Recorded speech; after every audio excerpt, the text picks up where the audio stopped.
La guerra con los Estados Unidos era algo que venía anunciándose desde el inicio de las guerras separatistas en el continente. Una situación que se agravó en 1868 cuando, coincidiendo con la Revolución Gloriosa, dio comienzo la Guerra de los 10 Años y con la gestación y desarrollo del filibusterismo. Las circunstancias ya han sido tratadas en otros capítulos y en particular en el anexionismo anglo-usense. En ese sentido, Agustín Aragón, en 1898, señalaba que en el Weekly Picayune de 28 de julio de 1894, entre otros párrafos de un artículo, hallamos lo siguiente: anexión a Cuba, pero no independencia completa para los cubanos. Los sentimientos de humanidad exigen la anexión para salvar a la isla de los horrores de la anarquía que seguirían al conceder la independencia a un pueblo dividido entre sí y dividido por cuestiones de raza, incapaz de gobernarse a sí mismo en la vida privada e incapaz, por consiguiente, de conducirse bien en la vida pública. De ese párrafo pueden sacarse algunas conclusiones. La primera, la voluntad de anexionarse la isla, y la siguiente, el racismo que siempre ha caracterizado a los WASP, blanco, anglosajón y protestante de sus siglas en inglés. De los WASP, tanto usenses como de otras latitudes. Un racismo que se ha cobrado tantos millones de vidas que nos hacen ver en los mismos a los mayores genocidas de la historia, con diferencia abismal sobre los segundos. Unos genocidas que, derrotada España a principios del siglo XIX, ya no encontraron cortapisas a sus fechorías, que alcanzaron los 5 continentes, exterminaron el 100% de los habitantes de Tasmania, redujeron a zoológicos los pocos nativos norteamericanos que dejaron vivos, redujeron al borde de la extinción a las poblaciones de Australia y Nueva Zelanda, crearon unas hambrunas en la India que se cobraron, según la BBC, la vida de 9 millones de indios, realizaron persecuciones infames contra diversas tribus en la América Española, donde también terminaron con los Selknam, en Patagonia. En los Estados Unidos implantaron la ley de Lynch, que les sirvió además de ingentes ingresos económicos merced a las postales y la realización de actividades turísticas en torno a la misma. Y en Inglaterra, en la misma Inglaterra, llevaron a cabo unas terribles purgas por las cuales fueron condenados a colonias miles de infelices. Gran cantidad de esos infelices fueron transportados en condiciones mucho peores que las del ganado a Australia y a Nueva Zelanda. Y los que tuvieron la suerte de sobrevivir a la travesía se encontraron en un régimen de feroz esclavitud, si bien la BBC de hoy les da el título de colonos. Y estando presos como estaban, la misma BBC les acusa de haber protagonizado el exterminio de las poblaciones indígenas, cuando ese trabajo fue obra del mismo ejército. Sirva esta explicación como preámbulo para apuntar alguna liviana circunstancia de quienes liberaron Cuba, Puerto Rico, Filipinas y el resto de la España ultramarina. Y debe servir porque justamente esos libertadores fueron los creadores de la leyenda negra contra España, los mismos que en esa época justificaban su actuación vomitando epítetos contra España. Nunca habían dejado de hacerlo, pero desde que se reanudó en 1895 la insurrección de Cuba, los políticos gringos, tanto los usenses como los británicos, jaleados además por la prensa amarilla de todo el mundo, no habían cesado de insultar a España y a la verdad en todos los tonos y con los epítetos más injuriosos. Pero ahora resultaba el ataque verdaderamente letal, porque España no era sombra de lo que había sido, ni cultural, ni económica, ni militarmente hablando. La monarquía y los políticos surgidos de la guerra franco-británica para la dominación de España, vulgo Guerra de la Independencia, y de ahí en adelante fueron los encargados de conseguir tan exitosamente esos objetivos. España ya no era ese pueblo emprendedor, generoso, brillante, que había mantenido el orden en el mundo. Solo le quedaba, eso sí, la valentía de sus hombres, que se perdía en la nada al carecer de dirigentes dignos de su altura. Por otra parte, estaba el mundo anglosajón, los WASP, en la escena Estados Unidos, de los que Agustín Aragón comentaba en esos momentos. Son un pueblo grande, pero no un gran pueblo. Son un coloso, pero no una gran nación. Y si es verdad que han demostrado tener un vigor asombroso y que han dado pruebas de virilidad sin igual, lo es también que esto lo han logrado a expensas de la moralidad. Ay del que entre los angloamericanos no adquiere el todopoderoso oro. La posesión de este metal es entre ellos el único fin de la vida y para lograrla todos los medios se justifican. De aquí resulta que en ninguna parte del globo florece tanto el crimen como entre los yanquis. Pero no era solo la falta de moralidad usense. No podía, a estas alturas, acusar de inmoralidad a quien siempre fue inmoral. La inmoralidad británica fue combatida durante siglos por los galeones españoles. Los piratas ingleses a los que tanto se ha jaleado, y se jalea, no eran sino unos desarrapados que sí consiguieron en ocasiones sonados botines, pero en ambas ocasiones se vieron forzados a huir con el rabo entre las piernas o imposibilitados de huir al verse colgando de una soga. A esa degeneración se unieron otras degeneraciones.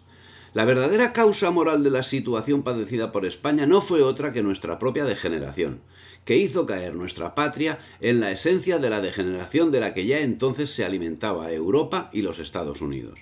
Esa falta de moralidad había puesto Cuba en el ojo del huracán como antes lo había puesto en Luisiana o en Florida, por ejemplo, territorios que contra derecho le fueron vendidos por los vendidos políticos que en el momento administraban la ya incipiente colonia.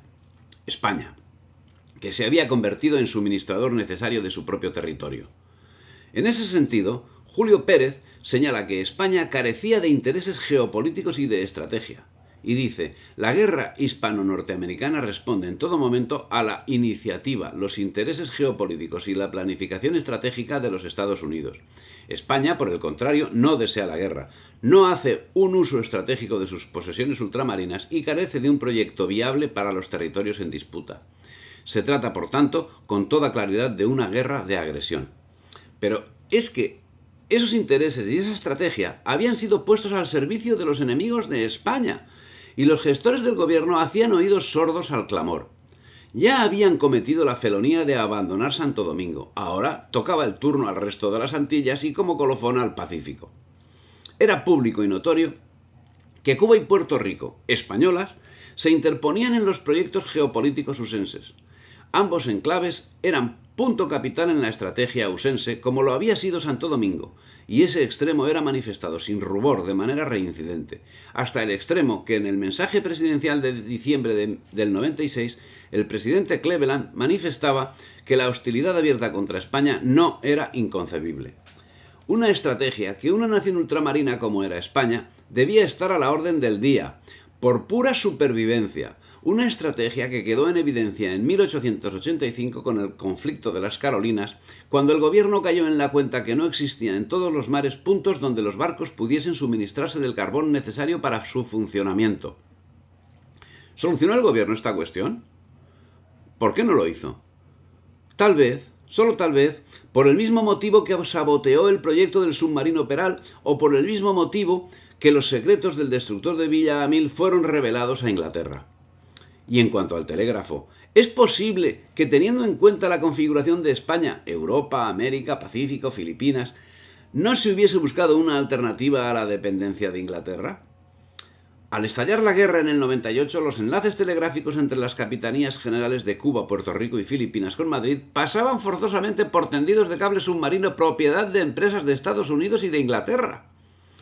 Esas carencias, vitales, son producto inequívoco de las carencias que, como venimos señalando, no pueden ser otras que las carencias de gobierno y de proyecto nacional, porque cuando, como es el caso, el anuncio de la guerra fue muy anterior al 98, no es solo la maquinaria bélica la que debe estar en perfecto estado de uso, que no lo estaba precisamente, sino los esfuerzos morales, materiales y tecnológicos que fueron sistemáticamente saboteados por el propio gobierno español.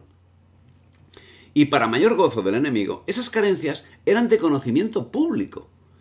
Así, en el 98, el agregado militar británico en La Habana, Mayor Leverson, señalaba en una exhaustiva y detalladísima exposición de las fuerzas españolas en Cuba la capacidad de habituallamiento y disposición de las mismas. Y decía, ausencia de una organización adecuada para oponerse a un enemigo exterior y por la insuficiencia de modernos cañones para la defensa costera. La gran dificultad creada al defensor que no tiene buenas comunicaciones en su territorio. Esto dejó prácticamente aisladas a muchas de las tropas españolas. La declaración de guerra tomó a las fuerzas españolas en Cuba desprevenidas para enfrentarse a un enemigo exterior y a los insurgentes al mismo tiempo. Y en la reorganización de las principales unidades con la distribución y adecuación de las tropas existentes. Por consiguiente, no existía uniformidad en la composición de los cuerpos del ejército, división y brigadas. A juzgar por la presencia de tropas en el interior, una amplia disposición de efectivos de infantería habría sido incapaz de cubrir largas distancias sin grandes pérdidas, estando algunos de ellos más en el hospital que en filas, debido a la malaria y la escasez y mala alimentación. Además, sus vestidos se hallaban en muy mal estado y algunos estaban casi sin zapatos y botas. Los caballos de la caballería se hallaban en malas condiciones durante el bloqueo, pues solo se tenían alimentos para los caballos y hierba de Guinea, para 2 meses. En la declaración de guerra entre España y los Estados Unidos de América, en el 28 de abril de este año, fue inmediatamente acordado por las autoridades de la isla en poner la capital de la isla de Cuba en condiciones de ofrecer una seria resistencia a un ataque por parte del enemigo. Las baterías costeras estaban en ese momento sin finalizar y los trabajos de armarlas no habían concluido. El mando de ingenieros de la fortaleza se pone a completarlos. A este relator le resulta francamente difícil comentar estos extremos, que por supuesto juzga como ciertos, y en la línea de la política llevada por Inglaterra respecto al control de las capacidades del ejército español, ya llevado a cabo tanto en las acciones de Santo Domingo como en las de Tetuán o de Ifni. Pero el ministro de la guerra del momento, Manuel Correa y García, que forzosamente debía estar al cabo de lo señalado, declaraba poco antes de comenzar el conflicto: no soy de los que alardean de seguridades en el éxito, acaso de romperse las hostilidades, pero soy de los que creen que de 2 males este es el mejor. El peor sería el conflicto que surgiría en España si nuestro honor y nuestros derechos fuesen atropellados. Y Álvaro de Figueroa y Torres, el conde de Romanones, pensaba que lo único digno de conservarse era la paz interior, para lo cual, y para salvaguardar a la par el honor de la milicia, España debía rendirse a la fuerza de los acontecimientos, o lo que es lo mismo, al papel que le era marcado por Inglaterra, y acudir a la guerra como único medio honroso de que España pudiera perder lo que aún le restaba de su inmenso imperio colonial. La rechifla final de los agentes británicos. La venta estaba asegurada. La labor de todo un siglo había sido sus frutos. Habían conseguido desarmar a España y llevarla a una situación de guerra internacional. Ahora carente España de armada, de organización, de gobierno, de espíritu combativo y de fe, tocaba sacrificar algunas vidas más de entre los ya desfondados españoles y los objetivos estarían totalmente conseguidos. No era esa la situación en los Estados Unidos, donde el 24 de diciembre del 97, más de mes y medio antes de ser volado el Maine, era enviado un escrito al teniente general Miles. La misiva, llena de desprecio, comenzaba diciendo: esta secretaría, de acuerdo con la de Negocios Extranjeros y de Marina, se cree obligada a completar las instrucciones que sobre la parte de la organización militar de la próxima campaña en las Antillas le tiene dadas, con algunas observaciones relativas a la misión política que como general en jefe de nuestras fuerzas recaerá en ustedes. Y seguía diciendo: Puerto Rico constituye una isla feracísima, estratégicamente situada en la extremidad oriental de las Antillas y a mano para la nación poseedora que sea dueña de la vía de comunicación más importante del Golfo de México, el día, que no tardará en lucir, gracias a nosotros, en que sea un hecho la apertura del Istmo de Darién. Esta adquisición que debemos hacer y conservar nos será fácil porque al cambiar de soberanía, considera, tiene más de ganar que de perder, por ser los intereses existentes allí más cosmopolitas que peninsulares. Y seguía: nuestra política se concreta a apoyar siempre al más débil contra el más fuerte, hasta la completa exterminación de ambos, para lograr anexarnos la perla de las Antillas. Y esa política se concretaba en esos momentos en que de los Estados Unidos y particularmente de Nueva York salieron 63 expediciones filibusteras para fomentar y sostener las insurrecciones, tan ruinosas y mortíferas para la isla como para España entera.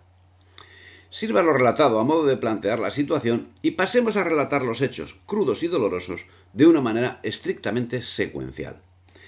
El 1 de enero del 98, concedida por el gobierno de Sagasta, se instaura la autonomía en Cuba. Su gobierno, compuesto por Gálvez, Zayas, Rodríguez, Sáenz, Ibáñez y Gobín, inició negociaciones con Estados Unidos para llevar a cabo un tratado de comercio. La misma carta era aplicada en Puerto Rico. El resultado de este decreto fue negativo. Los revolucionarios usaron de poner su actitud y aceptar el armisticio, y el Consejo de Gobierno cubano consideró una falta de consideración que sin su consentimiento se publicara tal bando. En estos momentos, Rafael María de Labra, Barbosa, del Valle, Fernández Juncos, Salvador Amell y otros formaron el Partido Autonomista Puro o Partido Ortodoxo. En estos primeros días de enero, la agitación llegó a tal grado que Lee, el cónsul usense en La Habana, pidió barcos a su país para proteger las vidas y haciendas de sus compatriotas en vista de los motines que se sucedían en la capital de Cuba. Pero esa agitación había sido provocada por el mismo embajador usense a través del periódico separatista El Reconcentrado. El mismo Lee cursó un telegrama en el que informaba: turbas capitaneadas por oficiales del ejército español, infame, ni uno solo asistió a la algarada, atacaron hoy las redacciones de 4 periódicos que abogan por la autonomía. A esta hora, una tarde, continúa el motín. Mucha excitación que puede conducir a serios disturbios. La dificultad empezó entre los que se oponen a la autonomía y hasta ahora todo lo que se hace es contra los que abogan por ella. En este momento el motín está aplacado, pero circulan muchos rumores de que se renovará. El consulado está bajo la protección de hombres armados. Supe ayer que unos cuantos amotinados declararon a gritos su propósito de marchar a nuestro consulado. Puede necesitarse la presencia de buques de guerra. Se me dice que las tropas de que se ha llenado el palacio para proteger al general Blanco gritaron también «muera la autonomía, muera Blanco». Si se demostrara que las autoridades no pueden mantener el orden, salvar vidas y que los americanos y sus intereses corren peligro, deberán mandarse a este puerto buques de guerra a cuyo fin bueno será estén preparados para ponerse en camino enseguida. José María González Bernat no duda en llamar mentiroso a este embajador usense. No podemos continuar sin formular la más solemne y enérgica protesta, el más violento mentís, a la atroz impostura que se advierte en estos despachos del señor Lee, especialmente en lo que se refiere a la sedición del ejército al grito de «muera Blanco», su ilustre general en jefe entonces.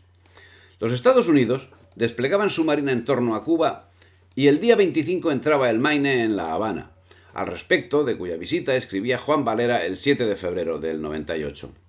A despecho de las autoridades de Cuba, a pesar de toda la prudencia y paciencia del pueblo y de los voluntarios armados, la gente de la tripulación del Maine, saltando en tierra y paseando en La Habana por calles y plazas, pudiera ser mal mirada y tal vez ofendida. Esperemos que no suceda esto, pero si no sucede, se deberá a la circunspección y al juicio de nuestros compatriotas, que harán estéril la intención aviesa que algunos atribuyen al envío del Maine a Cuba. Evidentemente se trataba de una provocación, y de algo más. A principios de febrero del 98, los usenses tenían merodeando Cuba los acorazados Maine, Massachusetts, Indiana, Iowa y Texas, los cruceros Montgomery, Detroit, Nashville, Brooklyn, New York y Marblehead, y los torpederos Vesuvius, Forter, DuPont, Erickson y Terror. Total, 16 barcos de guerra. En la noche del 15 de febrero del 98 se producía el primer acto importante de la parodia. El acorazado Maine sufría una serie de explosiones que lo llevaron a pique, mientras la Armada Española prestaba las ayudas oportunas a la tripulación. Corrió gravísimo peligro el crucero Alfonso XIII, debido a lo muy cerca que estaba el Maine. Sin embargo, maniobró hábilmente, se ancló junto al Maine, lanzó al agua sus botes y participó activamente en el rescate de los tripulantes, ayudando por los botes de los demás vapores españoles.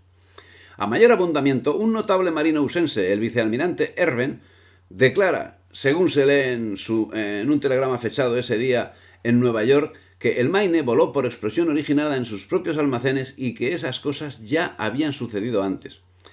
Opiniones que eran apoyadas por el mismo embajador usense, Lee, quien declaró que su opinión respecto a la explosión era que se había producido por descuido en la limpieza de los torpedos. Pero inmediatamente la prensa usense presentó el hecho como un acto de guerra provocado por España, mientras el 25 de febrero se cursaba el siguiente telegrama desde Washington.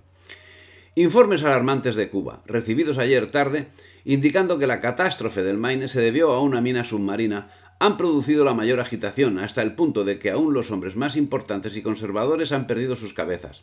Se aguarda con ansiedad el informe oficial americano. Si éste declara que la catástrofe se debió a un accidente, creo que puedo asegurar a su excelencia que el peligro actual terminará. Pero si por el contrario el informe alega que el accidente se debió a una mano criminal, tendremos que afrontar la más grave situación.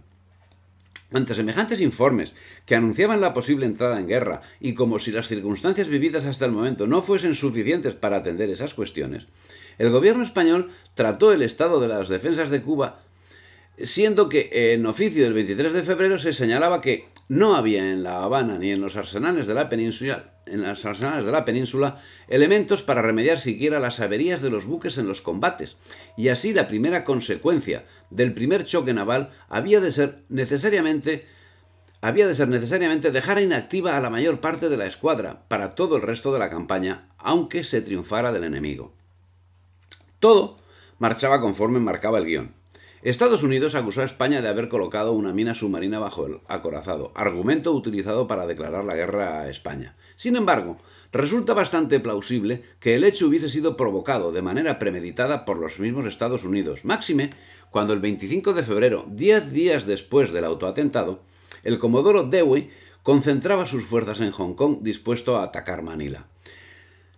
Tal vez con objeto de dar dramatismo al asunto, el 21 de febrero, el gobierno husense nombró una comisión de 4 miembros, presidida por el capitán William Sampson, para investigar el caso, y el general Blanco hizo lo propio.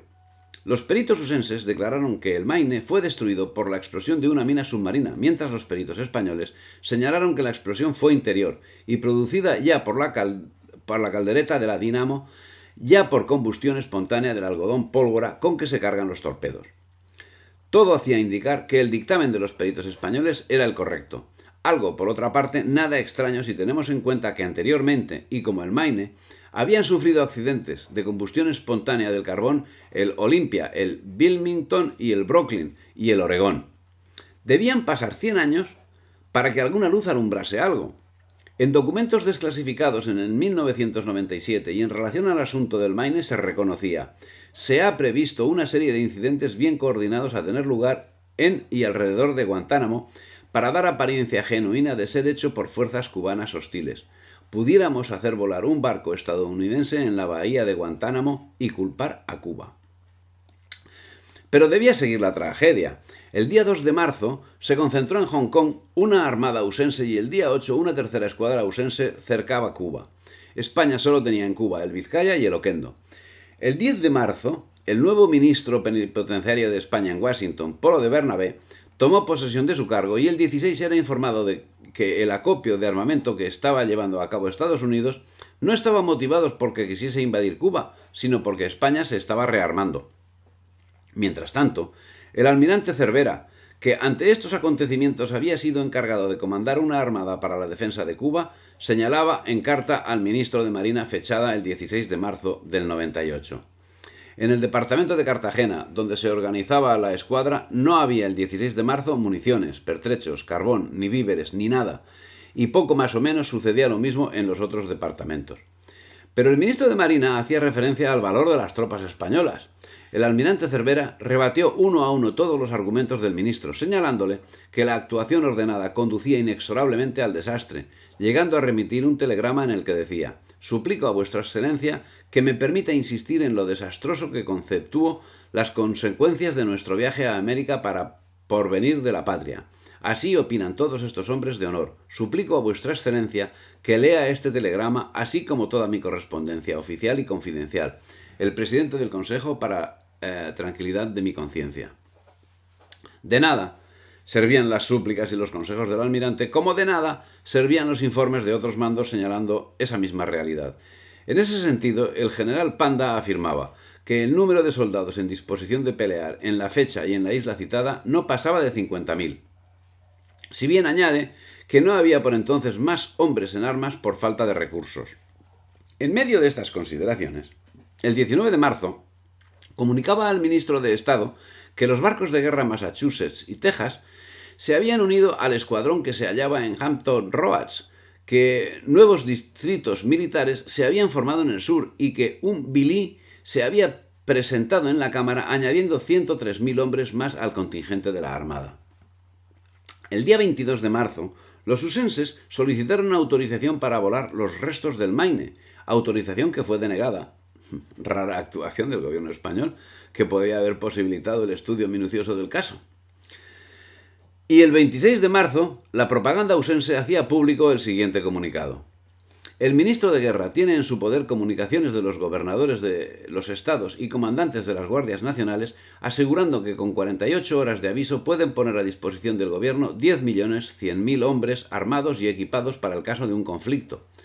Los sucesos posteriores han demostrado plenamente la falsedad de ese despacho, puesto que a pesar de los llamamientos del señor McKinley, no en 48 horas, sino en varias semanas, apenas fue posible levantar un ejército de 125.000 hombres, y gastando mucho más de 100 millones de pesos. El 28 de marzo se hace público el informe de la comisión investigadora, tras lo cual se envía un ultimátum a España que, al ser rechazado, posibilita que el 21 de abril se rompan las hostilidades. El 1 de abril, la subcomisión nombrada por la Comisión de Relaciones del Senado para que dictamine sobre la explosión del Maine, en vista de los documentos de la Junta de Marinos, propuso a la Comisión del Pleno, primero, que se reconociese la independencia de Cuba. Segundo, que España retirase de la isla sus fuerzas terrestres y marítimas. Tercero, que el presidente diese inmediatamente órdenes para hacer cumplir la demanda, empleando para ello todo el ejército de mar y de tierra de los Estados Unidos si España se negaba a la reclamación. Como base de estas peticiones se asentaban los siguientes hechos. Primero, que España era responsable de negligencia, cuando menos al permitir que fuese volado el Maine. Segundo, que la explosión fue preparada por agentes oficiales de España. Pero ni la situación de España, conseguida tras todo un siglo de sabotajes desde dentro, ni por supuesto la voluntad de los gobernantes, podían hacer presumir que las exigencias usenses fuesen a ser rechazadas, por lo que el gobierno español accedió a todas las exigencias, desde la sustitución de mandos y representantes hasta la suspensión unilateral de las hostilidades con los separatistas. La labor del gobierno español consistía en pedir piedad, y el día 9 de abril del 98 los respectivos ministros del gobierno español cursaban un telegrama a sus subordinados en que decía: se han presentado esta mañana en el domicilio del señor ministro de Estado los embajadores de las 6 grandes potencias europeas a manifestarles si, como corolario de las gestiones de sus respectivos gobiernos en Washington, sería conveniente encarecer la aprobación de los buenos oficios ofrecidos por su santidad y, por tanto, la suspensión de hostilidades en Cuba, reiteradamente pedida por el Santo Padre. En su vista, el Consejo de Ministros ha acordado autorizar al general en jefe de aquel ejército para que publique una suspensión de hostilidades por el tiempo que estime prudencial para preparar y facilitar la paz. Entiende el gobierno que debe dirigirse a usted haciéndole saber esta importante resolución del gobierno que, pedida por su santidad y aconsejada por dichas grandes potencias, deje a salvo el honor militar y la dignidad de España sin lastimar sus innegables derechos en la Gran Antilla. En idéntico sentido se telegrafió al gobernador general de Cuba ordenándole que redactara un bando concediendo el armisticio. Pero los acontecimientos eran otros. El día 16 de abril el Senado usense votó por la guerra cuando 2 días antes el gobierno español abrió una suscripción popular para el fomento de la marina. La convocatoria de una rifa para componer una armada que llevaba olvidada un siglo y que reiteradamente había sido saboteada. Inventos militares de primer orden, arrumbados y cedidos a Inglaterra, caso destructor y caso submarino, donativos millonarios que habían sido dilapidados en no se sabe exactamente qué, y cuando la situación era de muerte cerebral, el gobierno abre una suscripción. Tal vez alguien encuentre alguna justificación. Rifas y petición de clemencia solo podían acarrear una respuesta. El 17 de abril Estados Unidos manifestó que quería el reconocimiento inmediato del gobierno de Masson. Y como réplica, el general Ramón Blanco, obedeciendo instrucciones de la reina regente, publicó el bando siguiente: el gobierno de su majestad, accediendo a los deseos expresados por el Santo Padre León XIII y encarecidos por los embajadores de las 6 grandes potencias de Europa, ha resuelto, para preparar y facilitar la paz en toda la isla, decretar la suspensión de hostilidades, ordenándome que así se haga público. Por lo tanto, dispongo. Artículo 1. Decláranse suspendidas las hostilidades en todo el territorio de la isla desde el día siguiente en que se reciba este bando en cada localidad. Artículo 2. Los detalles de ejecución y el plazo de duración de la tregua se determinarán por instrucciones especiales comunicadas a los comandantes generales. Mientras tanto, los peritos españoles ultimaban su informe sobre el acontecimiento del Maine. Con fecha 18 de abril, los marinos españoles, en cumplimiento de su deber, elaboraron un informe oficial acerca de la catástrofe. Sus conclusiones eran las siguientes. Primero, En la noche del 15 de febrero próximo pasado, una explosión de primer orden en los pañoles de proa del acorazado americano Maine produjo la destrucción de esa parte del buque y su inmersión total sobre el mismo sitio de esta bahía en que se encontraba fondeado. Segundo, que por los planos del barco se tiene un conocimiento de que no existían en aquellos pañoles únicos que volaron unas sustancias y efectos explosivos que pólvora y granadas de diversos calibres. Tercero, que por los propios planos se comprueba que dichos pañoles estaban rodeados a babor y estribor y parte de popa por carboneras que contenían carbón betuminoso y se encontraban en compartimentos inmediatos a los referidos pañoles y, al parecer, simplemente de ellas separados por mamparas metálicas. Cuarto, que repuesto en todos sus instantes por testigos el hecho apreciable de la explosión en sus manifestaciones externas y acreditado con estos testigos y peritos la ausencia de todas las circunstancias que precisamente acompañan a la detonación de un torpedo, solo cabe honradamente asegurar que a causas interiores debe la catástrofe. Quinto, que la naturaleza del tipo emprendido y el respeto a la ley que contra el principio de la absoluta extraterritorialidad del buque de guerra extranjero han impedido poder precisar siquiera aventuradamente el indicado origen del siniestro, a lo que también han contribuido la imposibilidad de establecer la necesaria comunicación tanto con la dotación del buque náufrago como con los funcionarios de su gobierno comisionados para investigar las causas del hecho referido. Sexto, que el reconocimiento interior y exterior de los fondos del Maine, cuando sea posible, de no alterarse con el motivo de los trabajos que se realizan para su extracción total o parcial, esos mismos fondos y los del lugar de la bahía en que se encuentra sumergidos justificarán la exactitud de cuanto va dicho en este informe, sin que por ello se entienda requiere esa comprobación la certeza de las presentes conclusiones. Creyendo haber llenado todos los requisitos prevenidos en el artículo 246, título 24, capítulo primero de la Ley de Enjuiciamiento Militar de Marina, por lo cual, y de orden de vuestra excelencia, se han seguido estas actuaciones, tengo el honor de pasarlas a sus superiores manos para que vuestra excelencia resuelva lo que sea de justicia. Firma Pedro del Peral. Evidentemente, no se limitaban las actuaciones a la redacción de informes, y mientras en Madrid cubrían el expediente con la convocatoria de una suscripción popular, el 18 de abril el Congreso de Estados Unidos aprobaba una resolución conjunta dando plenos poderes a McKinley. Desde ese día se sabía que la guerra sería inevitable. 4 días después, el 22 de abril, la Marina Ausense bloqueaba La Habana, el 23 Matanzas, Cárdenas, Mariel y Cabañas, y el 27 Cienfuegos. La situación marcaba claramente qué iba a ocurrir y Cánovas preveía que tanto una guerra larga como una paz deshonrosa traería la revolución en la península. La única solución era una rápida derrota, de la que pareciera que el ejército y la marina salían con honor.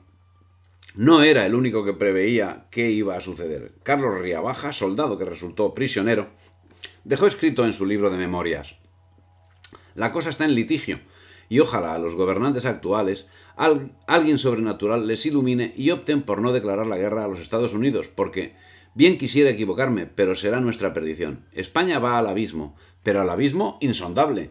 Sufrirá una caída de la que no se levantará, quizás en muchos siglos. Pero Carlos Ría, que mostraba estar al corriente de la realidad, era una víctima más de las acciones que el enemigo llevaba a efecto desde el mismo gobierno de España.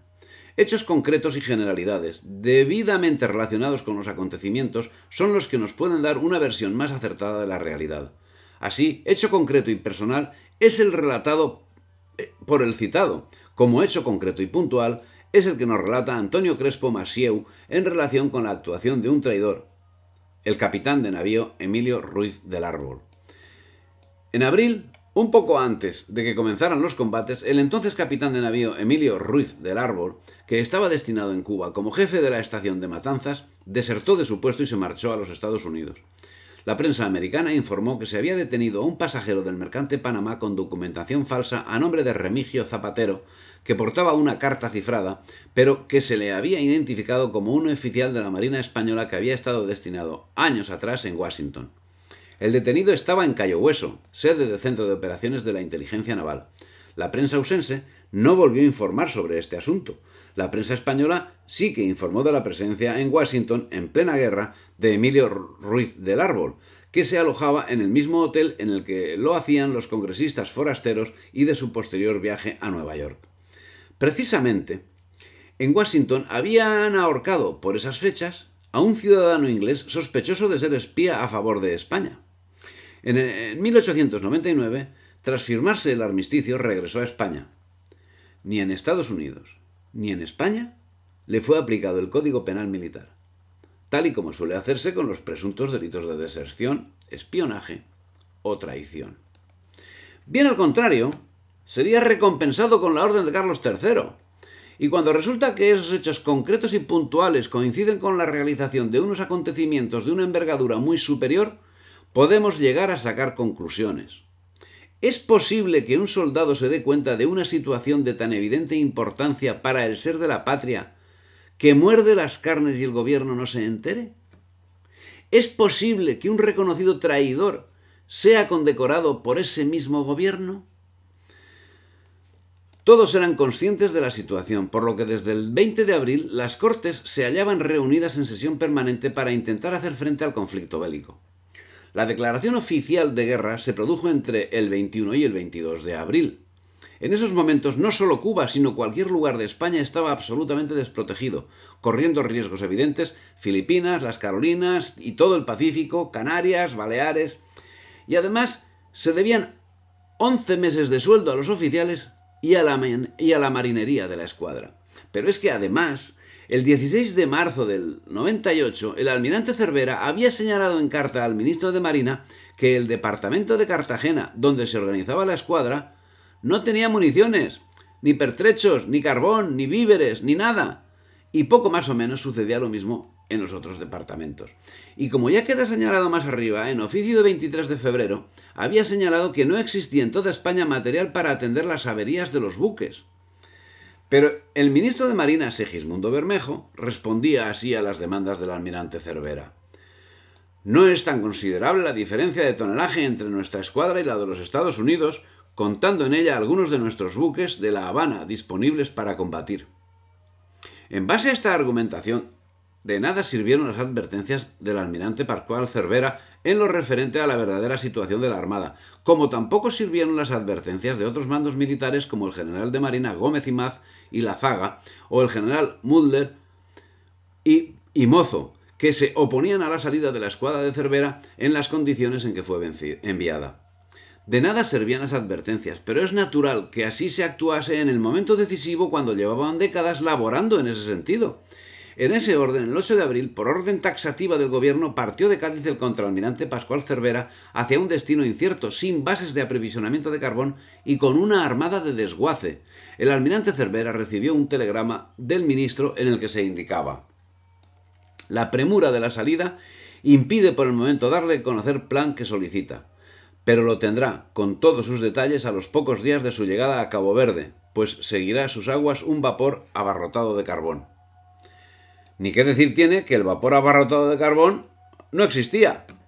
Sin embargo, dispuesto a cumplir las órdenes y conocedor del fracaso al que los conducía, el almirante Cervera escribía al ministro de Marina: es imposible pintar la sorpresa y el estupor que ha causado en todos la orden de marchar a las Antillas, y en verdad tienen razón, porque de esta expedición no se puede esperar más que la destrucción total de la escuadra o su vuelta atropellada o desmoralizada, cuando en España podría ser la salvaguarda de la patria.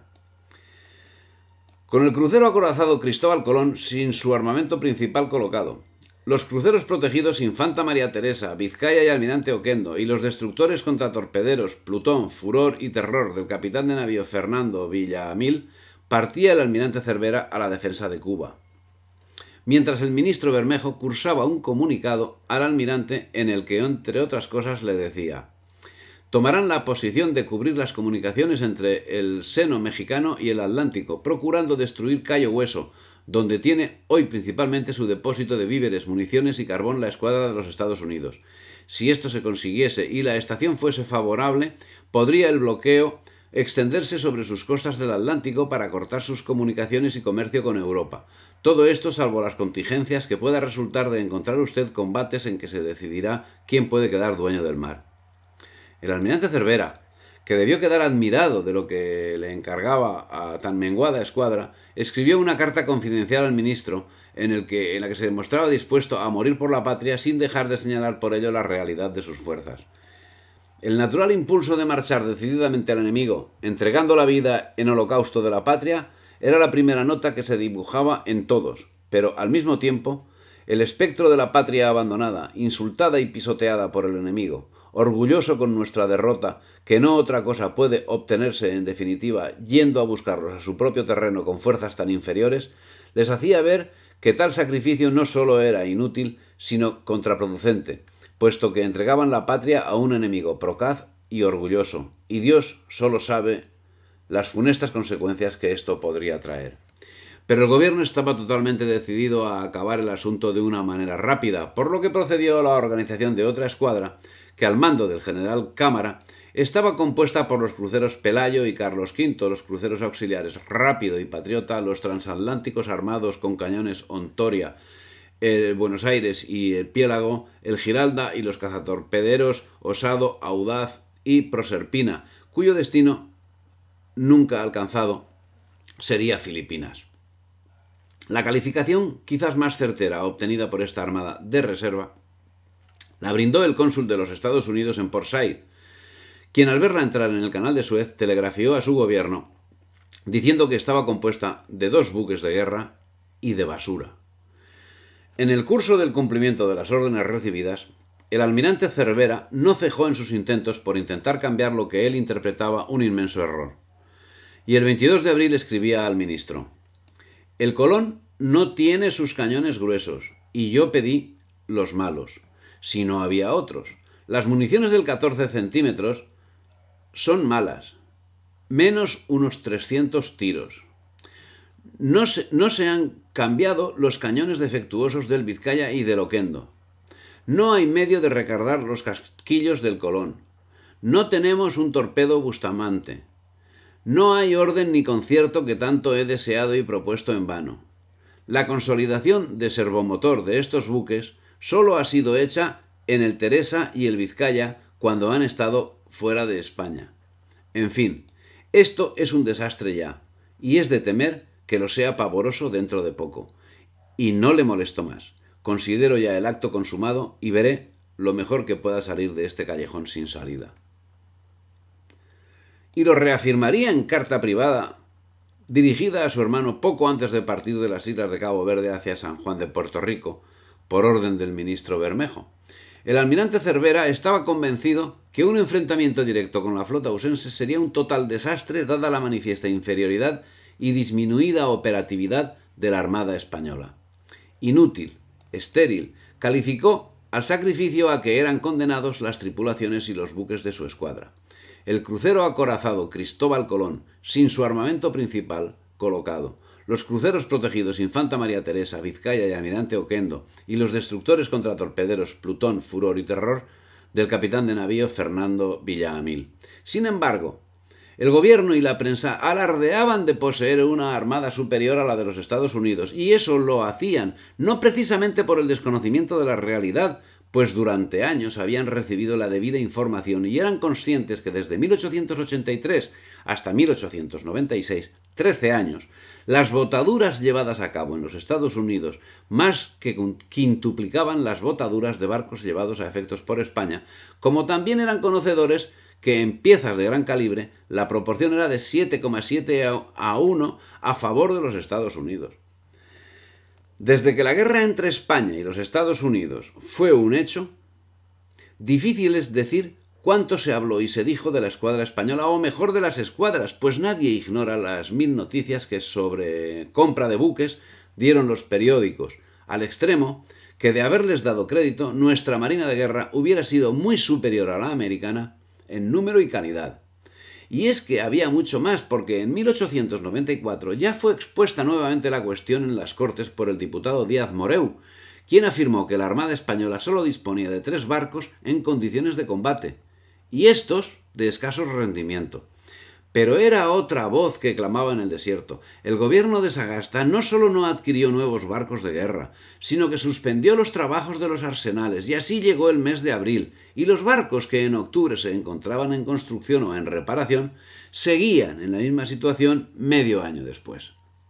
El único intento del gobierno español consistía en mantener su imagen. Tal vez por eso, el 14 de abril, el embajador español en el Vaticano solicitaba al Papa que adoptase alguna medida para impedir la guerra con los Estados Unidos, al tiempo que se comunicaba a los embajadores españoles en París, Londres, Viena, Berlín, Roma, San Petersburgo y el Vaticano la sensacional noticia recibida de Washington. Pero todo señalaba que la actitud del gobierno español no era más que un acto de maquillaje para conseguir mantener su estatus durante y sobre todo después de la tragedia que estaba teniendo lugar ya. Se trata de una afirmación muy fuerte. La traición del gobierno español es un extremo que casi nadie se atrevía a señalar en el momento. Pero es un hecho cierto que el sabotaje continuado a los proyectos de la defensa nacional estaban procediendo de las más altas jerarquías del Estado. Cierto que durante todo el siglo, pero particularmente intensificadas desde los últimos 10 años. Por si las muestras de esta traición han quedado poco señaladas a lo largo del presente trabajo, a estas alturas de 1898, la información de los pasos dados por España eran conocidos anticipadamente por los Estados Unidos. El 16 de abril recibían de Madrid una carta en la que se incluía una relación de toda la escuadra de guerra y auxiliares de la Marina Española anotadas, sin error alguno, todas sus ventajas y deficiencias, así como los movimientos efectuados por aquellos buques y muchos de los que pensaban realizar. La prensa daba cuenta del número de torpedos, 190, que se enviaron a Cuba, señalando los puntos en que serían ubicados dichos torpedos. Toda esta información fue facilitada por el exministro Beranger.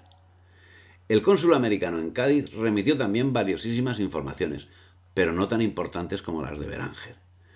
Beranger, el primer responsable del fracaso del submarino, era el informante, pero sobre Beranger, inexcusablemente, había alguien más.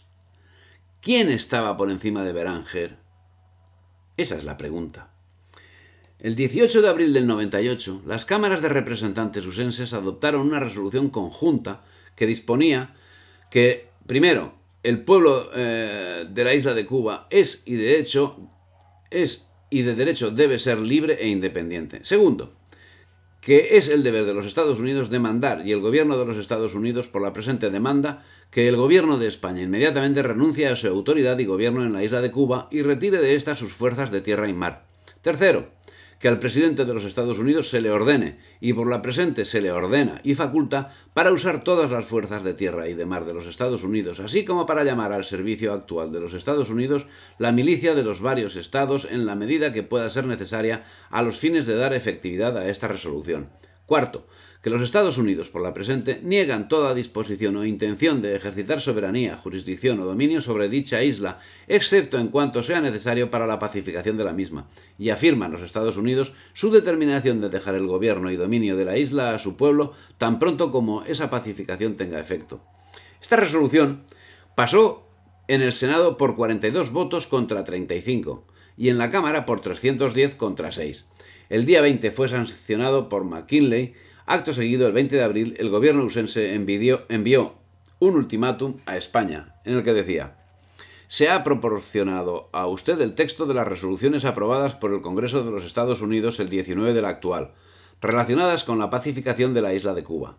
Obedeciendo este acto, el presidente ordenó que inmediatamente se comuniquen dichas resoluciones al gobierno de Madrid, acompañando un aviso de este gobierno al gobierno de España para que renuncie a su gobierno y autoridad en Cuba y retire sus fuerzas militares y navales. Al dar este paso, el gobierno de los Estados Unidos protesta que no tiene intenciones o disposiciones de ejercer soberanía, jurisdicción o dominio en la isla, excepto para pacificarla y afirmar su propia determinación, que cuando logre su objetivo abandonará la isla y ayudará a sus habitantes para la clase de gobierno libre e independiente que deseen establecer. Si al dar la hora del mediodía del sábado próximo, el día 23 de abril, no se ha comunicado a este gobierno una respuesta satisfactoria a esta demanda y resoluciones por las cuales se obtenga la pacificación de Cuba, el presidente procederá en el acto y sin más aviso, haciendo uso de las facultades que le otorga el Congreso en dichas resoluciones, a llevarlas a efecto. Firma Sherman. Todo esto sucedió breves días después de la información privilegiada sobre la situación de las fuerzas españolas y 12 días después de la partida de Cervera. Las medidas adoptadas por Sagasta ante el ultimátum de los Estados Unidos fueron contundentes, nombrando no una, sino varias comisiones parlamentarias, al tiempo que hacía publicar en la prensa un estado del poder naval de ambas naciones, del cual resultaba, para los profanos, que España tenía tanta o más fuerza naval que los Estados Unidos. Y el día 20 se abrían las Cortes, y en ellas el ministro de Marina explicó dónde se podría suministrar carbón y víveres a la flota, una información que no debió recibir el almirante Cervera.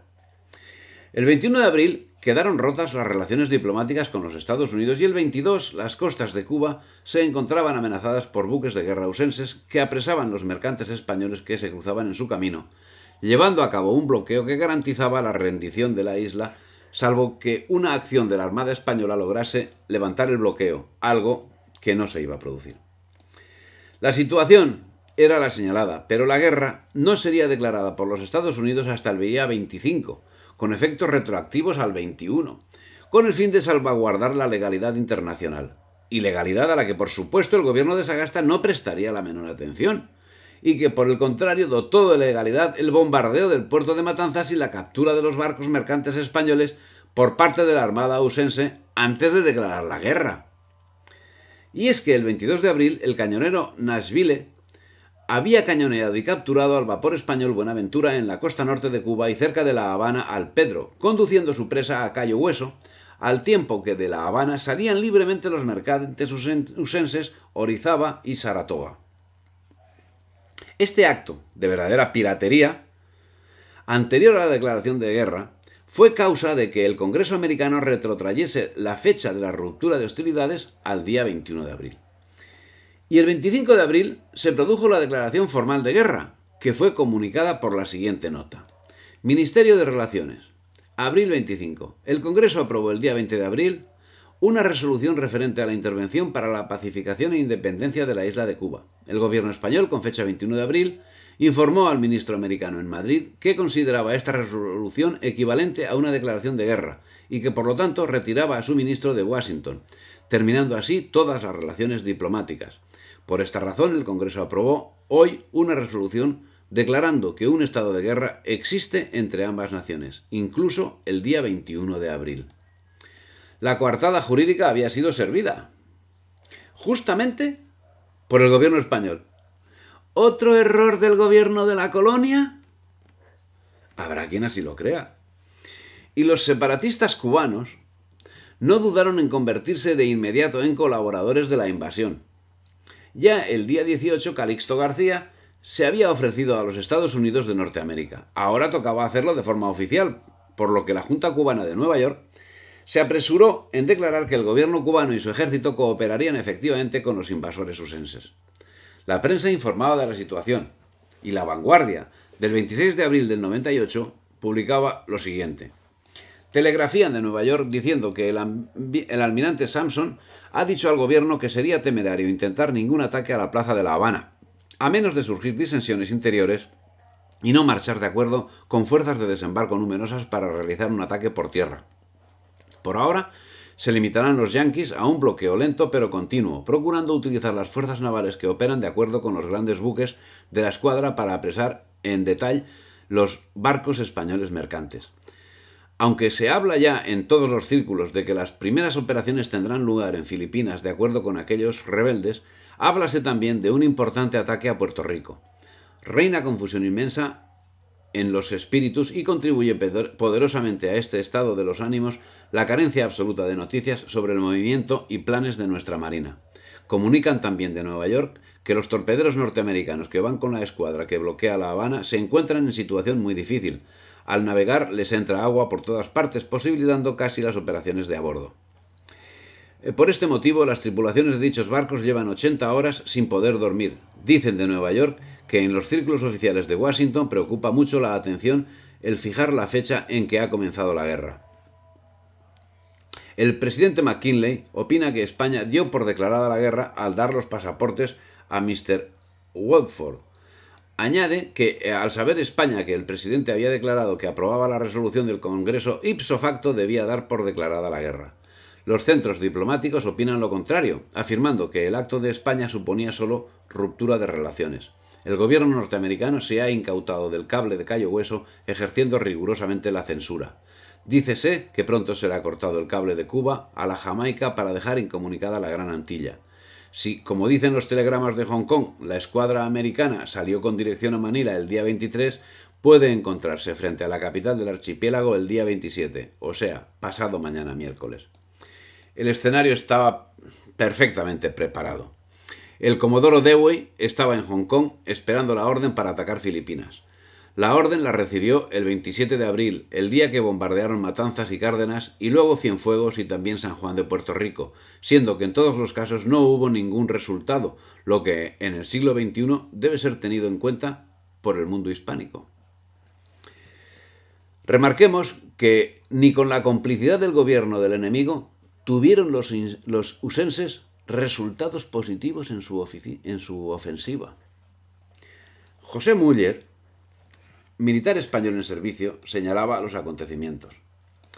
Se presentaron delante de La Habana con gran aparato de buques y rompieron el fuego sobre ella, pero como los cañones de la capital, única ciudad de la isla que está verdaderamente defendida, que son más de 300 y algunos de gran calibre, Krupp y Ordóñez, no estuvieron ociosos, y como sus proyectiles echaban abajo chimeneas a gran distancia y la empresa no se presentaba tan fácil como creían, desistieron de ella, no sin que uno de sus buques de combate varase en los Colorados, de donde pudieron sacarlo, porque afortunadamente para ellos no era época de nortes, dedicándose a empresas más modestas y menos peligrosas.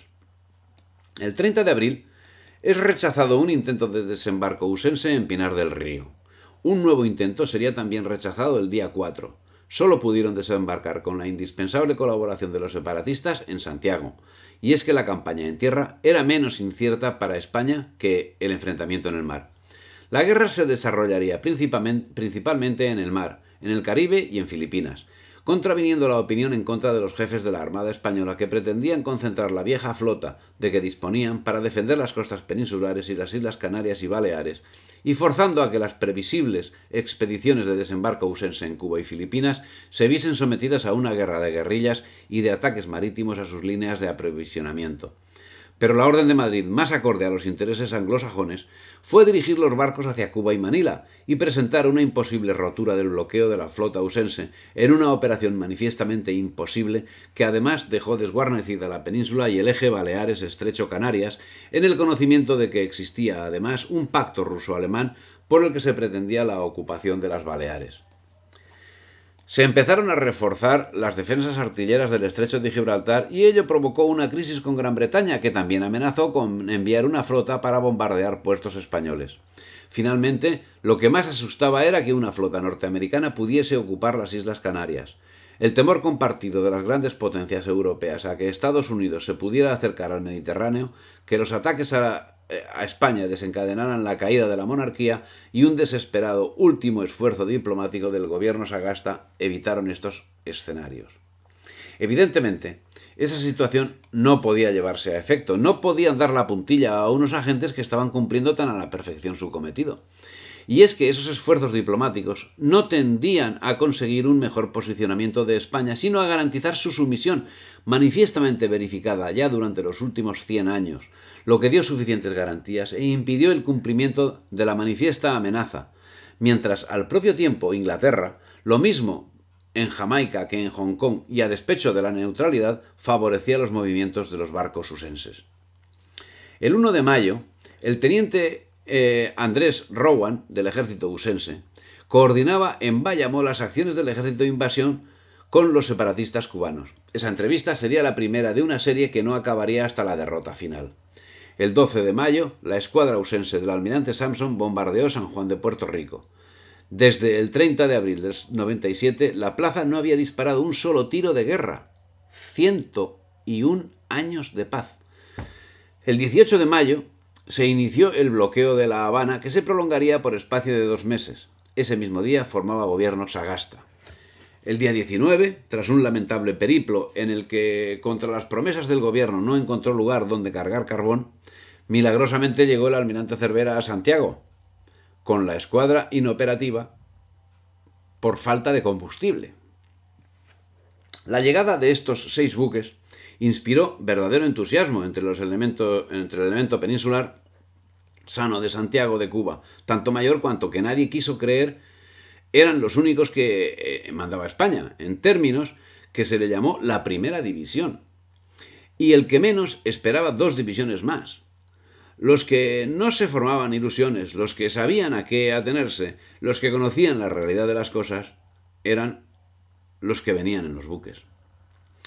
Pero si los buques no representaban mejoras sensibles en la defensa de Santiago, tampoco Santiago representaba garantía para el resguardo de la flota, ya que en la plaza no había, al estallar la guerra, más que 6 piezas modernas de retrocarga, a saber, 2 obuses Mata de 15 centímetros, 2 cañones Krupp de a 9 centímetros y 2 Plasencia de a 8 centímetros, inútiles a todos los efectos contra los acorazados y cruceros atacantes.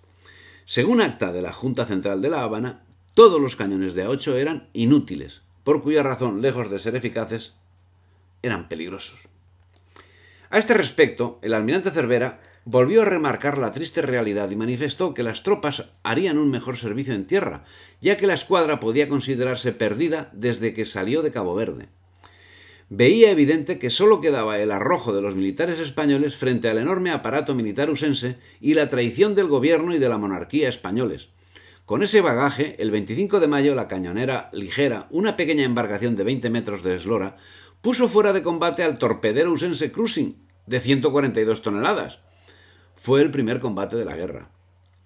El mismo día fue apresado por la flota usense el vapor inglés Restamel, cargado con carbón destinado a la flota española.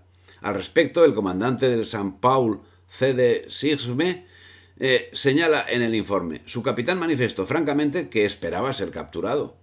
Y tanto él como su tripulación mostraron buen talante por haber sido apresados y parecían satisfechos del resultado. Hombre, eran ingleses. Entre piratas andaba el juego. Pues 5 días antes, el 20 de mayo, barcos usenses izaron bandera española con objeto de tener acceso al cable telegráfico submarino para cortarlo. Un acto de guerra, sí, que no sería reprobable como tal si no hubiese sido llevado a cabo mediante actuaciones de claro matiz pirático. El 25 de mayo, el almirante Pascual Cervera envió un telegrama al ministro de Marina en el que señalaba: estamos bloqueados. Califiqué de desastrosa la avenida para los intereses de la patria. Los hechos empiezan a darme la razón. Con la desproporción de fuerzas es imposible ninguna acción eficaz. Tenemos víveres para un mes. El 1 de junio fue bombardeada La Habana. La entrada al puerto la hace idónea para ser defendida, pero del mismo modo es imposible salir al no estar artilladas sus defensas naturales, y eso impidió la debida respuesta de la renqueante Armada Española. Las piezas de artillería no tenían el alcance debido, por lo que la armada usense se mantuvo alejada del fuego mientras disparaba a placer.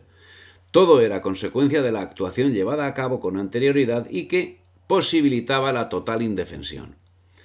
Se saboteaban los proyectos industriales novedosos que demostraban su efectividad, caso del submarino, de las minas y del destructor, y se dejaban obsoletas las defensas, no por desconocimiento de su necesidad, sino por motivos que nunca fueron aclarados. Y en Santo Domingo la situación era todavía peor, pues si La Habana estaba artillada con cañones anticuados, esa ventaja tenía sobre la segunda ciudad en importancia de Cuba. Al respecto señala José Muller: no se pensó nunca en artillar este puerto, a pesar de la conducta de los Estados Unidos con España. Así no había cañones en él, aunque sobraban estudios y proyectos, todos buenos, que las autoridades militares de Cuba jamás pudieron hacer ejecutar por la sencilla razón de que el gobierno jamás llegó a disponer que se realizasen. Así, al igual que en La Habana, en Santiago, donde llegaron a concentrarse 63 buques, tuvo lugar un bombardeo el 1 de junio en el que la escuadra usense se colocó fuera del alcance de la débil artillería de costa, más peligrosa para los servidores que para los usenses. Cómo salir de aquella situación era la cuestión principal de Cervera. Tenía una armada que, si inferior en servicio, podía enfrentarse a los usenses si hubiese tenido combustible. Por otra parte, la armada usense se mantenía durante el día a distancia de tiro de la bocana del puerto, con el fin de hundir a todo barco que se pusiese en la misma, mientras que por la noche mantenían la boca del puerto iluminada con sus reflectores, siempre a distancia superior de la potencia de tiro de las baterías de costa. Pero aún Santiago se encontraba en mejores condiciones de defensa que otras localidades. Damián Isern señala que en Cárdenas, por ejemplo, dice un testigo de mayor excepción, no había en tierra, cuando atacaron los barcos norteamericanos, ni una sola batería, nueva ni vieja, ni ningún cañón de calibre, pequeño o grande, ni siquiera piezas de artillería de montaña. Y añade, el que esto escribe fue comisionado al día siguiente del combate para conducir a Cárdenas y situar en las riberas de aquella bahía los morteros de bronce, cónicos, de 32 centímetros, 2 cañones de bronce de 8 centímetros y 4 cañones de bronce comprimido de 9 centímetros.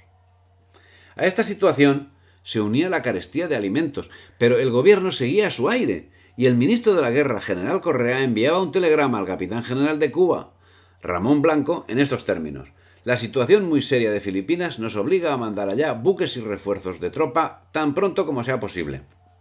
Con objeto de poder contener con la escuadra del enemigo en Manila, será indispensable mandar allí una escuadra que no sea inferior.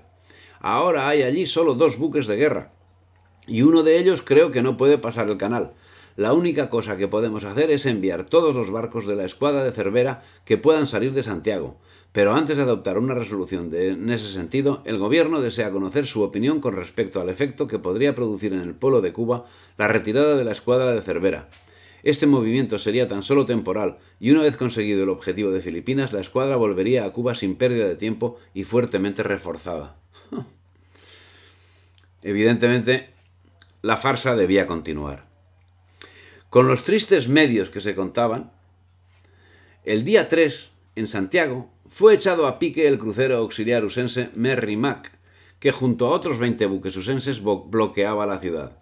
La acción fue tomada como un triunfo, pero en esta ocasión todo hace indicar que la explicación de los usenses relativa a que había sido intencionado para bloquear el puerto es la correcta. Sin embargo, José Muller señala que a los 2 meses de declararnos la guerra a los yanquis, basándose para ello en que nosotros tardábamos en terminar la insurrección de Cuba, aún no ha puesto en pie en la isla uno solo de ellos, a pesar de dominar el mar en absoluto, por carecer de buques que oponer a los suyos. Solo hay en Cuba 4 de combate, y a pesar de hallarse Cayo Hueso tan cerca de la Antilla, y de contar con el apoyo de los insurrectos. Recuérdese que la guerra fue declarada el 21 de abril y el 21 de junio aún no se había llevado a efecto desembarco alguno. Pero también es cierto que se produjo una avanzadilla el 7 de junio, cuando 600 soldados usenses, apoyados por fuerzas separatistas, desembarcaron en Guantánamo y tomaron el mando de estas, según acuerdo con los Estados Unidos. Este ejército sería derrotado el día 12. Finalmente, el 20 de junio desembarcaron en Daiquiri, según plan trazado por Calixto García, y con la colaboración de los separatistas, 17.000 usenses al mando del general Shafter. 4 días más tarde serían rechazados por el ejército español. Con la cabeza de puente asentada en Daiquiri, a 30 millas al este de Santiago, dio comienzo a la invasión usense en Cuba el 22 de junio. El 1 de julio, 12.000 hombres, según ellos mismos aseguran, fue dirigido por el general Wheeler, segundo jefe del ejército invasor contra el Caney en Santiago, que estaba defendido por el general Vara de Rey, con 520 hombres y 2 piezas de artillería. 10 horas duró el combate, que finalmente fue ganado por los usenses. De los 520 defensores del Caney, solo se retiraron unos 80, maltrechos en su mayor parte. El ejército invasor perdió 436 hombres. En las lomas de San Juan se sucedía otro combate similar, donde murieron 358 españoles y 1.012 usenses. En el enfrentamiento, 3 compañías de españoles solo contaban con fusiles y machetes, mientras los usenses llevaban además 3.000 separatistas y un fuerte apoyo artillero. Paralelamente, se desarrollaba acción similar en San Juan, y el 2 de julio Santiago fue escenario de un nuevo enfrentamiento. 2.000 españoles contra 23.000 gringos. De oro, dijo Shafter, que había sido el día para ambos ejércitos. La verdad es que la acción de los soldados españoles debe estar escrita con letras de oro en el libro de la historia.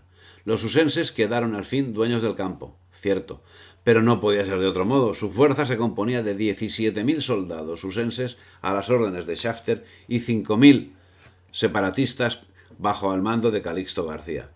Nuestros soldados combatieron en la terrible proporción de 1 contra 11. La invasión estuvo a punto de abortarse, pues estas victorias pírricas hicieron que el general usense Shafter no se atreviese a asaltar Santiago y se plantease seriamente abandonar la campaña. Tan era así que el 3 de julio el general Shafter emitió telegrama al secretario de la guerra usense indicando, entre otras cosas: yo pienso seriamente en retirarme y tomar posición a 5 millas próximamente sobre las alturas entre el río San Juan y Siboney. Y la Junta de Generales, convocada por Shafter, redactaba un acta en la que decía: nosotros, los que abajo firmamos, somos de opinión unánime de que este ejército debe ser sacado inmediatamente de la isla de Cuba y enviado a algún otro punto de la costa de los Estados Unidos. Sabemos que el ejército no está en condiciones de ejecutar un movimiento hacia el interior. Pero en su auxilio salió el general Ramón Blanco, que el día 2 ordenaba a Cervera algo imposible: romper el bloqueo por mar y acudir a La Habana ante su inminente caída. A esta orden respondió el almirante: comprendo el motivo de esas indicaciones, sé que se duda de mi valor, pero tengo tal certeza en el desastre que no saldré del puerto sin una orden terminante y categórica. La orden llegó, y el 3 de julio la Armada Española, en un combate desigual, sufrió una derrota sin precedentes. A los 6 buques españoles encabezados por el crucero Infanta María Teresa, en el que iba el almirante Cervera, se enfrentaron 4 modernos acorazados, 2 cruceros acorazados, un cañonero y 3 cruceros auxiliares. Y es que el libreto de la bufonada debía interpretarse en su totalidad. Quienes podían reclamarlo no dudaron en hacerlo. Así, el 23 de junio, por ejemplo, el señor Romero Robledo se permitió interpelar en el Congreso al ministro de Marina con esta frase: ¿por qué no sale la escuadra? ¿Para qué se han hecho las escuadras sino para perderse? Solo su señoría, le respondió el ministro, ha tenido el no envidiable privilegio de lanzar sus censuras contra el digno almirante, a quien todos aplauden, y para el gobierno, que, reconociendo y utilizando sus especiales aptitudes, le ha autorizado para proceder con aquella libertad que le era indispensable para el mejor acierto. ¿Que por qué no ha salido y por qué no sale la escuadra? Ah, señor Romero Robledo, cuando esta pregunta se oiga en la escuadra o en la enemiga o en Santiago, ¿qué contestaciones se ocurrirán para su señoría? ¿Estaba implicado el gobierno español en una venta fraudulenta de Cuba? ¿Y la oposición? Nunca debió salir la Armada a completar el periplo que completó. Y por supuesto, ya en este punto, nunca debió salir a combatir, debiendo quedarse las dotaciones en tierra, máxime teniendo en cuenta el resultado de los enfrentamientos tenidos con los invasores usenses. Sin embargo, el 3 de julio, la columna de refuerzo española del coronel Escario llegó a Santiago sin municiones ni comida, y el mismo día, obedeciendo órdenes, el almirante Cervera salía del puerto de Santiago con el Teresa, el Vizcaya, el Oquendo y 2 destructores dispuestos a enfrentarse a la escuadra usense compuesta por 4 acorazados y un crucero acorazado, el Indiana, el Oregón, el Iowa, el Texas y el Brooklyn. También el mismo 3 de julio dirigió Shafter el siguiente despacho al general Toral, defensor de Santiago: cuartel general de las fuerzas de los Estados Unidos próximos al río de San Juan, 3 de julio del 98 a las 8:30 de la mañana. Señor, tengo el honor de informaros que si no os rendís, me veré obligado a bombardear Santiago de Cuba. Sírvase notificar a los súbditos de países extranjeros y a todas las mujeres y niños que deberán abandonar la ciudad antes de las 10 de la mañana del día 4. Muy respetuoso y atento servidor, William Shafter, mayor general de voluntarios de los Estados Unidos. Se cursó la notificación y suponía que abandonarían la ciudad solo los enemigos y cuanto más los indiferentes, pero nunca que al amparo del amplio permiso concedido desertaron no solo aquellos habitantes que alardeaban de mayor lealtad, sino también los voluntarios no movilizados y los bomberos en su inmensa mayoría, y aún las corporaciones y empleados de todos los ramos, salvo honrosísimas excepciones. La desbandada fue general, quedando Santiago de Cuba casi desierto. ¿Y qué se les podía echar en cara cuando estaban viendo la actuación de un gobierno que estaba tramando la derrota? No es de extrañar que todos, jóvenes y viejos, sanos y enfermos, saliesen semidesnudos y sin alimentos, huyendo de una muerte segura, ante el convencimiento de que en breve espacio de tiempo sería bombardeada la ciudad, que en breve sería tomada por los invasores, que sin lugar a dudas les permitirían seguir en sus hogares. ¿Qué tiene de extraño este pensamiento en una sociedad sin principios? Solo quedarían los héroes para defender el honor. Los demás no cuentan. Pero al fin, esos héroes supieron morir con las botas puestas, y quienes huyeron para cobijarse a la sombra del invasor, ahí se encontraban, sí, amontonados como cerdos, sin tener que comer ni dónde cobijarse. Como hemos visto, esa misma fecha, 3 de julio, se cumplía la orden del gobierno, y la escuadra de Cervera salía dispuesta a ser hundida. Estaba compuesta por 6 buques: el Infanta María Teresa, el Almirante Oquendo, el Vizcaya, el Cristóbal Colón, el Plutón y el Furor, el más antiguo de 1890. 4 de ellos desplazaban 7.000 toneladas y la velocidad iba de los 16 a los 26 nudos. Con un armamento total en el proyecto. Que esto es información del Estado, esto es información del gobierno. Entonces, conforme hemos hablado anteriormente, este armamento que vamos a relacionar no es cierto. Pero en fin, en principio, según los papeles, con un armamento total de 6 cañones de 280 milímetros, 30 de 140, 76 de menor calibre y 33 lanzatorpedos. Bien, aún con ese informe sobrevalorando el armamento, hay que compararlo con la Armada Usense. La Armada Usense se componía de 7 navíos. Da igual, o sea, la de España era 6 navíos, 17 navíos, bueno, da igual, porque el séptimo era de poca envergadura. La Armada Usense se componía de 7 navíos, el más antiguo de 1886 y el más moderno de 1896, siendo que los otros estaban más cercanos del 96 que del 86, con un desplazamiento que iba de las 11.552 toneladas el Iowa al Gloucester con un desplazamiento de 800 toneladas. Estamos hablando de que el que más desplazaba de los buques españoles era 7.000. Estamos hablando de que desplazaba 11.552. 6.400 toneladas desplazaba el Texas, Indiana y Oregón, más parecido a los que más desplazaban de la Armada Española.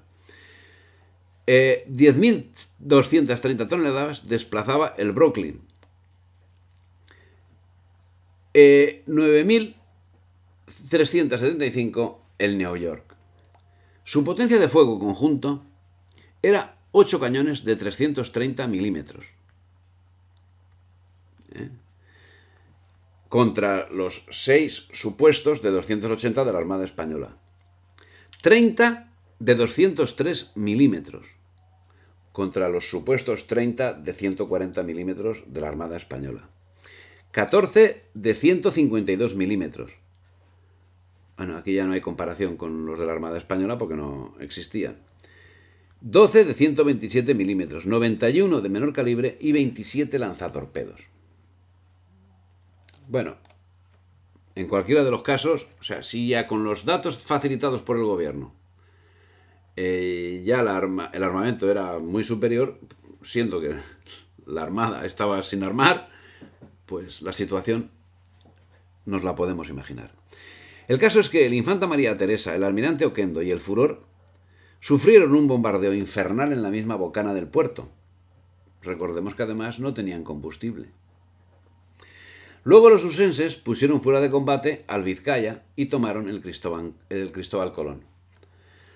Tan pronto como apareció el Teresa por la bocana, fue recibida por el fuego del Iowa e Indiana, seguido por el Brooklyn y el Texas. En pocos minutos fueron barridas sus baterías de 140 milímetros, que no tenían ninguna protección, pero siguiendo el plan trazado, el Teresa se lanzó a abordar al Brooklyn, insignia del almirante Schley, quien para evitarlo cayó a estribor alejándose de la acción y estando a punto de abordar al Texas.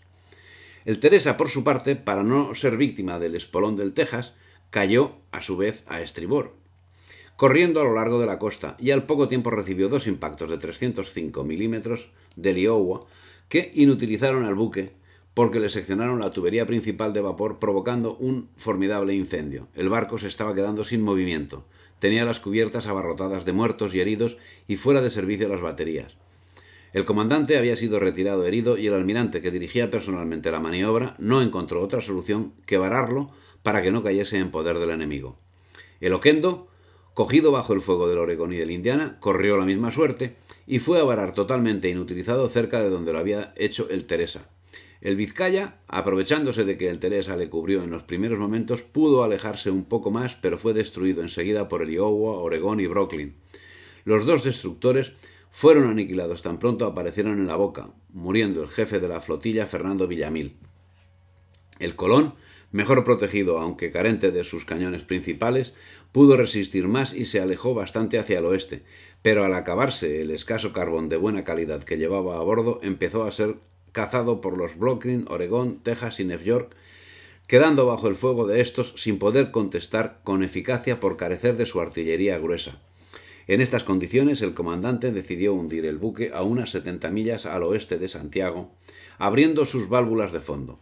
A las 13:15 horas del combate, el combate había terminado, aunque hasta la noche no cesaron los incendios y las voladuras por ellos producidas. La escuadra de Cervera quedó entonces convertida en unos cuantos montones de plancha retorcida. El María Teresa, en llamas, encalló 6 millas al oeste de la salida del canal, y el propio Cervera tuvo que nadar hacia la costa. Allí montó un hospital provisional hasta que más tarde se rindió al mando naval norteamericano. El Oquendo corrió la misma suerte y después el Vizcaya. El capitán del primero se suicidó después de dirigir la evacuación de su tripulación. Solo el Colón logró huir, pero se le acabó el carbón y volvió a tierra tras una corta batalla. El total de bajas fue de 2.225 españoles, 323 muertos, 151 heridos y 1.670 prisioneros, y en la flota norteamericana solo un muerto y 2 heridos. Entre los prisioneros, como hemos dicho, el almirante Cervera, que junto al resto de prisioneros fue trasladado a los Estados Unidos. El capitán de navío Evans, comandante de Iowa, al recibir en su buque al almirante Cervera, le saludó con estas palabras: «Caballero, sois un héroe.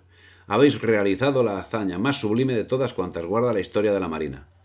Este mismo jefe norteamericano, al relatar meses más tarde la llegada de los prisioneros a su buque, dice: «Con respecto al valor y energía, nada han registrado las páginas de la historia que pueda asemejarse a lo realizado por el almirante Cervera. El espectáculo que ofrecieron a mis ojos los dos torpederos, meras cáscaras de nuez, marchando a todo vapor en pleno día bajo la granizada de los proyectiles enemigos, solo se puede definir de este modo: fue un acto español». El cazatorpederos Terror fue el único buque de la escuadra de Cervera que sobrevivió a la tragedia. El despacho de Sampson de 4 de julio del 98, dando cuenta del combate, decía: «Mi escuadra ofrece a la nación como regalo, con ocasión de la fiesta de la independencia, la destrucción de toda la escuadra de Cervera. Ninguno escapó.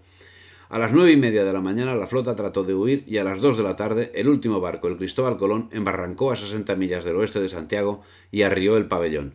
El María Teresa, el Oquendo y el Vizcaya viéronse obligados a encallar, incendiados y deshechos, a 20 millas de Santiago. El Furor y el Plutón fueron destruidos a menos de 4 millas del puerto. Nuestras pérdidas consisten en un muerto y 2 heridos.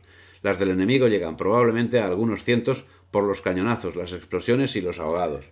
Hemos hecho unos 1.300 prisioneros, entre ellos el almirante Cervera».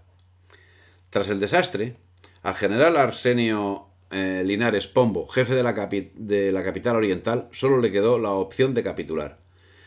El New York Herald decía en el relato de la triste gesta: «El enemigo se lanzó contra nosotros sin cuidarse de su espantosa inferioridad. Aquellos héroes desesperados que provocaban el combate ofrecían un espectáculo sublime que, a no dudarlo, pasará a la historia».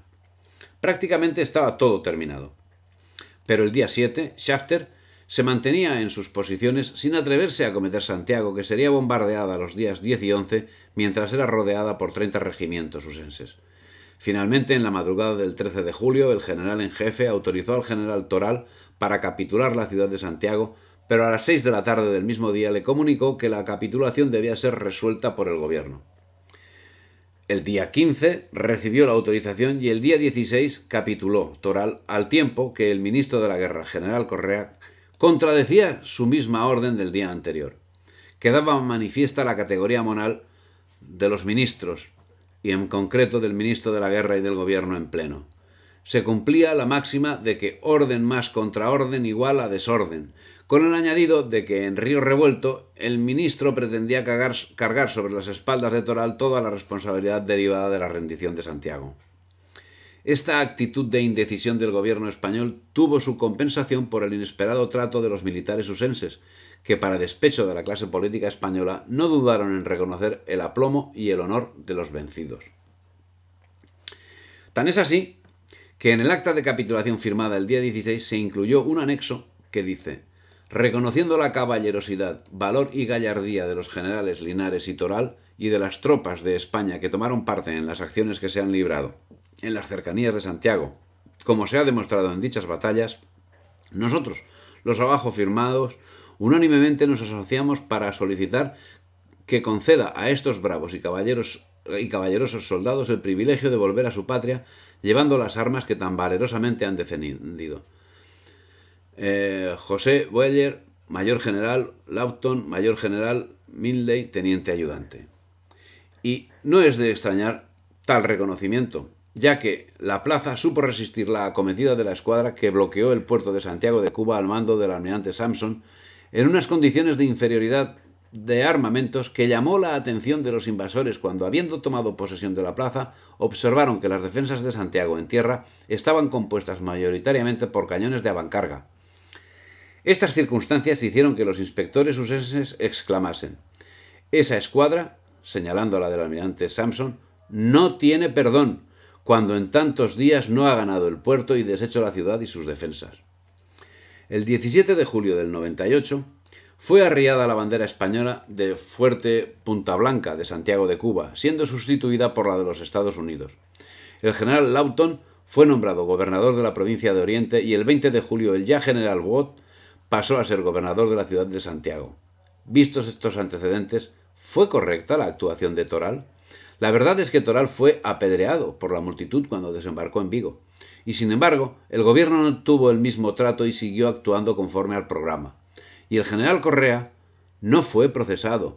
Tan es así que a raíz de la capitulación de Santiago el gobierno preguntó al general Blanco por la opinión del ejército sobre la continuación de la guerra, y habiendo contestado éste, tal vez interpretando la exacta voluntad del gobierno, que debía proseguirse hasta perecer el último hombre, el ministro de la Guerra, general Correa, telegrafió: sorpréndeme que una vez salvado ya el honor de este indomable ejército, como indudablemente lo ha sido con admiración de todas las naciones y gloria de la patria en los campos de Santiago, persista en mantener la guerra, en la cual no ganará seguramente más laureles ni conseguirá tampoco otro resultado que el de rendirse por falta de víveres y municiones, pues no es de creer que, sabida por enemigo pujanza nuestras tropas en mencionados campos, se aventure a sufrir nuevas pérdidas, cuando, con extremar bloqueo o impedir socorros de aquí, puede, sin sacrificios de sangre, apoderarse de esa isla. Y ese gobierno, cuya actuación ya hemos juzgado, ese gobierno que titubeaba a la hora de transmitir órdenes y no dudaba en contradecirlas, tras la derrota, abrió causa con el fin de depurar las responsabilidades de los mandos militares por la capitulación ante las fuerzas invasoras usenses.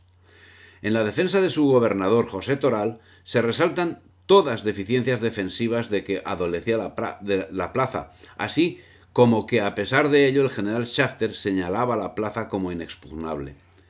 El defensor, en su discurso del 1 de agosto del 99, dijo: pretende hacer recaer sobre un ejército ansioso en vano de combatir y cuyo brazo desarmaron el mando del gobierno y el decaimiento de espíritu de esa misma opinión, que, como digo, pretende, injusta o extraviada, hacer recaer sobre aquel la responsabilidad íntegra del desastre. No es justo ni es cristiano el buscar víctimas expiatorias de catástrofes que vienen preparadas por los yerros de varias generaciones de imprevisión y decadencia. Desde el momento del desastre de Santiago, ya solo se hablaba de rendición. Así, el día 10 de julio, el Consejo de Ministros señalaba que la solución de la paz no era algo que fuese impuesto al gobierno con los caracteres de hipótesis, sino con todas las condiciones de una cosa necesaria. El más que presumible final se produjo el 16 de julio, cuando de Santiago de Cuba capituló ante el ejército de los Estados Unidos. En un memorando fechado el día anterior, se denuncia la lamentabilísima situación de las fuerzas españolas que se veían obligadas a rendirse. Según José Müller, la pérdida de la escuadra había sido prevista por todos los jefes de la misma, que en esencia la habían profetizado desde que recibió la orden de salir para la isla de Cuba, coincidiendo con los avisos oficiales que en el curso de la travesía emitió el almirante Cervera. Pero en ese mismo orden de cosas, el mismo capitán general que ofrecía la vida de todos los soldados tras el desastre de Santiago fue justamente quien ordenó a Cervera salir del puerto de Santiago a pesar de las observaciones en contra señaladas por el propio almirante, entre las que no eran las menores la información sobre la capacidad de combate de los buques. Se trataba de una armada cuyas condiciones de combate estaban muy disminuidas. El único buque verdaderamente protegido de los 4 que componían la escuadra, el Colón, no tenía instalados los cañones de gran calibre. El Teresa, el Oquendo y el Vizcaya sumaban 6 cañones inoperativos. La dotación de municiones estaba incompleta, siendo que parte de la existente estaba inutilizada. Las piezas de cierre eran tan imperfectas que al segundo o tercer disparo ya no cerraban. Con suerte, el mal estado del armamento no actuaba contra sus propios servidores. Por muchos supervivientes del Oquendo y del Teresa, se supo que entre los heridos que servían los cañones, muchos lo fueron por estos mismos cañones. Así que el asunto no fuera tan triste y tan serio, pudiera decirse que los cañones de nuestros buques eran como la carabina de Ambrosio, que se disparaba por la culata. En fin, esto es que, lejos de ser un arma contra el enemigo, eran un peligro para los encargados de hacer uso con ellos. En conjunto, 6 buques, contando entre ellos el Furor, cuya operatividad era poco superior a la que pudiesen tener 2 mercantes medianamente armados, tuvieron que combatir con 24 modernos buques de guerra ausenses protegidos y artillados. Luego llegó la rendición. Tras el Tratado de París, el 1 de enero del 99, el capitán general Adolfo Jiménez Castellanos emitió el siguiente bando. En cumplimiento de lo estipulado en el Tratado de París, de lo convenido por las comisiones militares de evacuación y de las órdenes de mi rey, cesa de existir desde este momento, hoy 1 de enero de 1899, a las 12 del día, la soberanía de España en la isla de Cuba y empieza la de los Estados Unidos. Terminada la guerra, se sacaron a flote los restos del Maine, comprobándose entonces que la explosión había sido producida por una combustión interna de una carbonera próxima a un pañol de municiones. En 1911, el Maine fue sacado a flote y un nuevo tribunal de Estados Unidos de investigación examinó el casco. La conclusión fue que se había hecho estallar una carga explosiva exterior al barco, aunque aparentemente no en el mismo punto que había pensado el tribunal investigador de 1898. Esto lo dice Hugh Thomas. Pero en 1976 se realizó una tercera investigación del incidente, esta vez contando con una amplia perspectiva temporal y dirigida por el almirante Hyman Rickover. El informe indicaba que el casco del Maine revelaba una explosión hacia afuera y no hacia el interior del barco, como cabría esperar de la colocación de una mina.